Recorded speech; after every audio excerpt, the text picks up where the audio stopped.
पति एक महिला यानी कि अपनी पत्नी के साथ रात में बार बार संबंध बनाता है। इसके बाद सुबह होते ही पत्नी चली जाती है कोर्ट। इसके बाद कोर्ट में क्या होता है और इस जो कि कोर्ट में क्या हुआ या अपनी पति से छुटकारा कैसे पाई और इस घटना की पूरी सच्चाई जानने के लिए आप हमारी वीडियो को लास्ट तक जरूर देखिए। नमस्कार दोस्तों, मैं प्रदीप कुमार आपको अपने टेढ़ी बात चैनल में स्वागत करता हूं। दोस्तों आज की जो घटना है नाइजीरिया के एक छोटे से गाँव की। और वहाँ पर जो कि औरत की शादी होती है और उसके जो कि पति होता है वह पति के साथ रहती है अच्छे खासे से। जो कि उसकी शादी, वह औरत का नाम जो कि था जूली, जो कि वह 28 साल की थी। वह उसकी शादी आज से 10 साल पहले हुई थी। और उसकी शादी के बाद जो कि उसकी एक लड़की हुई थी, 8 साल की लड़की थी।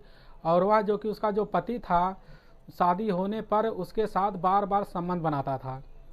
वह शादी से ही शुरू पहले दिन से वह संबंध बनाता था, जिससे औरत मना करती थी, लेकिन वह शादी के लिए संबंध बनाने के लिए तैयार नहीं होती, जिसका उसका पति ज़बरदस्ती करता था। वह संबंध बनाते बनाते धीरे धीरे वक्त बीतता गया। वह वक्त आगे बढ़ता भी रहा, ऐसे कई दिन तक चलता रहा, जिससे वह बेटी हुई। जब वह बेटी बड़ी हुई, 8 साल की हो गई, लेकिन वह तब भी नहीं छोड़ता था और फिर संबंध बनाता था। फिर जब एक दिन वह संबंध बार बार बनाता रहा रात भर, तो वह महिला जब सुबह हो गया तुरंत वह जो कि वहाँ के कोर्ट में पहुँच जाती है। और कोर्ट में जाके वह सारी दलीलें रख देती है। वह बोलती कि हमें अपने पति से तलाक चाहिए। तो कोर्ट के जो जज होते हैं उनको उस जो कि जूली को समझाने लगते हैं, तुम्हारे पति जो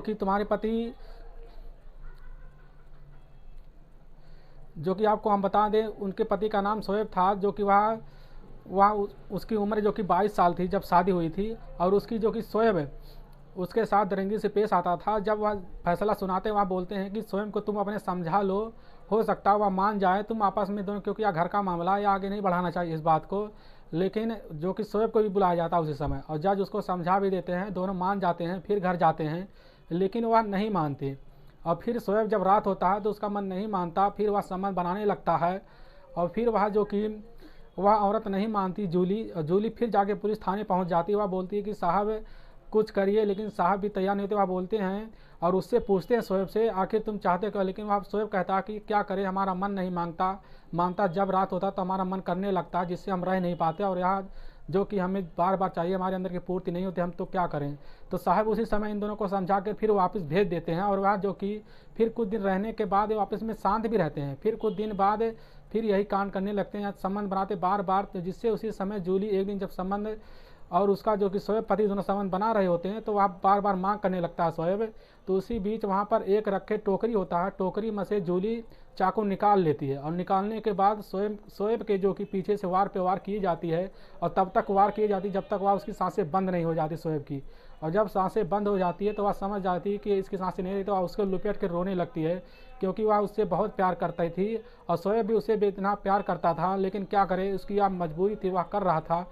और उसकी पत्नियां नहीं समझ पाई। लेकिन जब सुबह हुआ तो घर वालों को खबर कर दिया जाता है, और घर वाले भी चिल्लाने लगते हैं, जोर जोर से रोने लगते हैं। रोने के बाद वहां पर पुलिस भी पहुंच जाती है।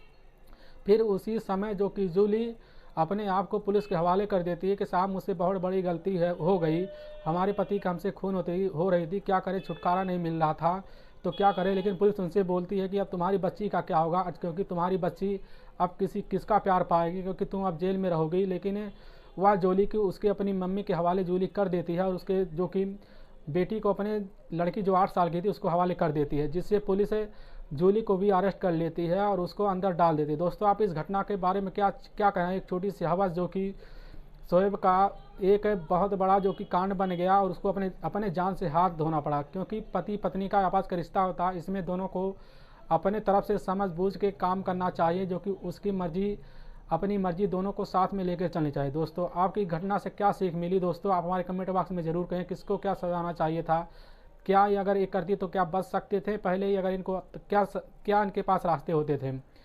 आप इस घटना के बारे में जो भी कहना चाहते हैं हमारे कमेंट बॉक्स में जरूर कहें। दोस्तों हम आपके बहुत आभारी रहेंगे। अगर आपको हमारा वीडियो अच्छा लगता तो हमारे चैनल को लाइक और सब्सक्राइब और शेयर जरूर कर लें। फिर मिलेंगे नेक्स्ट वीडियो में, तब तक की राम राम, जय हिंद।